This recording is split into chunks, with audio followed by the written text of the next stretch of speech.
আদর্শ লতিরাজ বাড়ি একের বীজের বৈশিষ্ট্য। আদর্শ লতিরাজ বাড়ির বীজ। কিভাবে আদর্শ বীজ চিনবেন? লতিরাজ বাড়ির ভালো বীজ, ভালো ফসল। প্রিয় দর্শক, যে যেখানে আছেন আশা করি ভালো আছেন, সুস্থ আছেন। আপনাদের সুস্থতা কামনায় আমি মোহাম্মদ আসাদ আলী হাজির হয়েছি লতিরাজ বাড়ি একের ক্ষেতে কোন চারাটি বিশেষভাবে রোপণের জন্য উপযোগী সে বিষয়ে সংক্ষেপে তথ্য তুলে ধরার জন্য। আশা করি ভিডিওটি ভালো লাগবে। ভিডিওটি ভালো লাগলে অবশ্যই একটি লাইক দিবেন, প্রয়োজনে সোশ্যাল মিডিয়ায় ভিডিওগুলো শেয়ার করে রাখবেন। তো যাই হোক, আপনারা দেখতে পাচ্ছেন আমার হাতে লতিরাজ বাড়ি একের আদর্শ একটি বীজ আপনারা দেখতে পাচ্ছেন।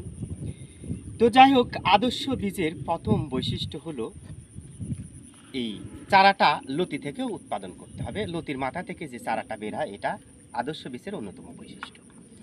দ্বিতীয় বৈশিষ্ট্য হলো চারার গোড়াতে শিকড় থাকবে, গোড়া কাটা চারা থাকবে না। তৃতীয় বৈশিষ্ট্য হলো দেখবেন প্রত্যেকটা চারার গোড়াতে লতি থাকবে। এই দেখেন, এটা একটা লতি। চতুর্থ বৈশিষ্ট্য হলো এই যে গোড়াটা আপনারা দেখতে পাচ্ছেন, এইটা মোটা হবে, গোল হবে, মোটা হবে। এবং পঞ্চম বৈশিষ্ট্য, চারাগুলো সবুজ মানের হবে, একই আকার এবং সাইজের হবে। তো দেখেন, এইটা আমাদের লতিরাজ বাড়ি একের ক্ষেত। প্রিয় দর্শক,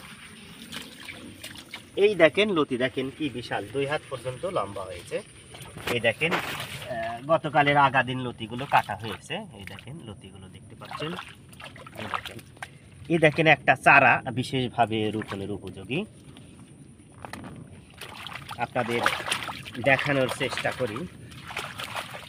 এই দেখেন চারাটা রোপণের জন্য বিশেষভাবে উপযোগী। 1 হাতের উপরে কিন্তু লম্বা হয়েছে চারার লতি। 1টা 2টা 3টা 4টা, এই দেখেন লতি বের হয়েছে। এই দেখে আদর্শ চারা, দেখেন কত সুন্দর মানের। এই দেখেন উপর থেকে যদি দেখেন, আদর্শ বীজ এইটা। এর লতি দেখেন কত বড় হয়ে গেছে। যারা লতিরাজ বাড়ি এক চাষ করতে চান, ভিডিও স্ক্রিনে ফোন নাম্বার থেকে আমাদের সাথে যোগাযোগ করবেন। প্রয়োজনে সরেজমিনে এসে দেখে শুনে আপনারা চারা সংগ্রহ করতে পারেন। প্রিয় দর্শক, আপনাদের চাষাবাদে সফলতা আসুক এমনটাই প্রত্যাশা করি। ভালো থাকবেন, সুস্থ থাকবেন।